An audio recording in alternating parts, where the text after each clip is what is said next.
was the emotion like? I mean, getting that win after all that you dealt with. I mean, you were emotional that night, but I wonder kind of when you got done going back. I mean, what was it like for you? Did it feel different for you? I think when you mentioned getting the weight of the shoulders off, you know, getting that weight off your shoulders, that's a really, really good way to put it. And then the way you speak with people, the way you greet them and you speak with them and have a conversation with them, without that weight on your shoulders, you become much more pleasant. I'm not trying to be,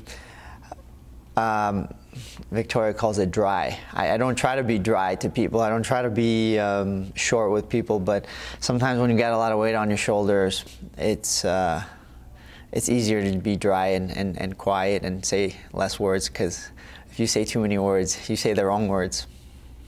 Is it tough? I mean, this sport, I mean, what it takes from you, what you know, the commitment that it takes, and it all comes down to one night, one moment, you know, and it seems like everything is measured by that win or loss. Is that kind of unfair that that's how people evaluate you as your career goes on? It's absolutely tough. It's absolutely a difficult thing. You can have a bad night. You can have 99 days where you're just absolutely perfect, and then that one night you fall short. But is it unfair? I don't know. Is there any other way? I don't want to fight a guy 7 times just to decide who's the best guy, you know. So I know some other sports do that. Imagine fighting the same guy 7 times in a row. I'm probably going to be friends before I finish the whole thing with them. You know, we're going to get a lot closer. Fighting is it's very intimate, you know. The more you fight, I know some guys I've fought, and we have a better relationship after we fought. So I don't know if I would want to do that. So is it fair? I don't know. Would I want to do it differently? I don't think so. Pretty quick turnaround here for you. I don't want to say surprised, but I thought maybe I want to take a little time with the holidays, and I know you have other interests and stuff other than fighting. So did you want this? How did this come about? I asked actually to fight earlier. I asked Sean if I could get in, was it January or February, but there was nobody.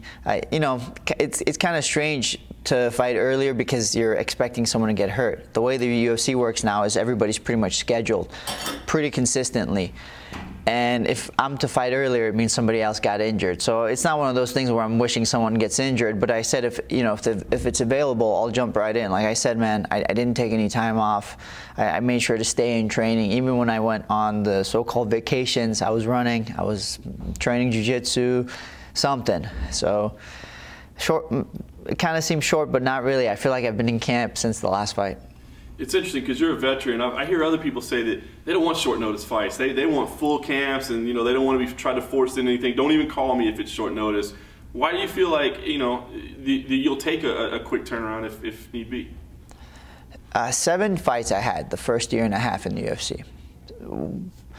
It was really hard on the body. It's hard on my mind, but when it comes to sharpening your weapons, I don't know if there's anything better than that. So I can agree with everybody when they say I want a full camp. I understand, but if the goal is to keep sharpening your tools, there's nothing better than fighting. There's nothing better than stepping out in that octagon and going through the nerves, going through the stress, the weight of the weight of the world on your shoulders, and stepping in there and then performing. So if you can't do that at that moment, all the other work doesn't matter. It doesn't matter if you had a full camp. It doesn't matter if you had the best camp of your life. It doesn't matter if you had a year to train for a fight. So you were excited to fight. That came to you with the name Drew Dober, a guy that's kind of flown under the radar, but has put together a pretty impressive body of work as of late. Did you know about him? Did you have to look about? What did you think of the matchup? I've known Drew. We actually met. I think we met. Where did we meet? We met, I think, at the Performance Institute. Very nice guy. And he also fought my teammate John Tuck. So there's that. As far as his skills go, I've watched his fight, so I'm familiar with him, and I think he's a great fighter. And as far as our fight goes, I think it's going to be one of those exciting fights. He's looking to, I think that's one of the things he always looks for, is to make an exciting fight, which I respect, but my goal is different. My goal is to finish. My goal is to control the fight. My goal is to shut down everything you can throw at me. What's the goal for this year? I mean, I think coming in, your mindset's a little bit different than it was the last fight. You know, now you do have that win under your belt. You know, that weight has been lifted.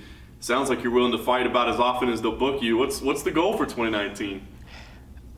You know, being here after all these years, I've come to realize just being here is a gift, is a blessing.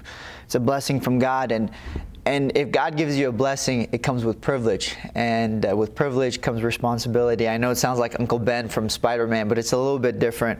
With that responsibility, it means I have to make sure I do the best that I can do. It means I have to perform to the best of my ability. I have to do all the work.